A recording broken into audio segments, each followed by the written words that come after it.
बचपन की यादों में कुछ लोग ऐसे होते हैं जो हमारे दिल पर हमेशा नक्श रह जाते हैं। उन्हीं में से एक थे हमारे चाचा जी। वो बज़ाहिर सख्त मिजाज, गुस्से वाले और बात बात पर डांटने वाले लगते थे, लेकिन दिल के अंदर इतने नरम, इतने मोहब्बत करने वाले कि उनका प्यार हम बच्चों पर हमेशा छाया रहता था। याद है जब हम मोहल्ले के बच्चों के साथ गली में क्रिकेट खेलते थे और गेंद जाके किसी के दरख्त पर फंस जाती या किसी की खिड़की तोड़ देती, तो सबसे पहले चीखने की आवाज आती, ओए ये क्या तमाशा लगा रखा है। और वो आवाज चाचा जी की होती। हम सब डर के मारे गेंद भी छोड़ देते और भाग खड़े होते।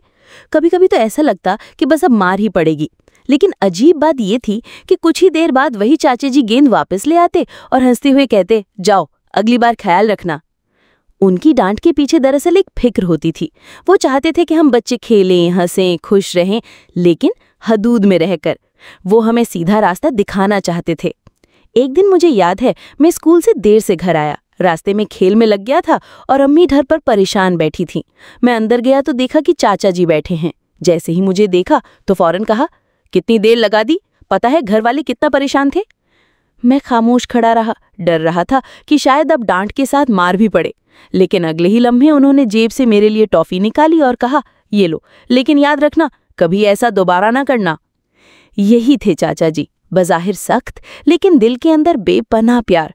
उनकी डांट दरअसल उनकी मोहब्बत की एक और शक्ल थी। वो हमें जिंदगी के असूल सिखा रहे थे। आज जब मैं बड़ा हो गया हूं और वो लम्हे याद करता हूं तो एहसास होता है कि उनकी डांट हमारी तरबियत का हिस्सा थी। उनकी हर बात में वो मोहब्बत छुपी थी जिसे हम बचपन में ना समझ सके। अब जब कोई गलती करता है तो मैं खुद को चाचा जी की तरह समझाता देखता हूँ।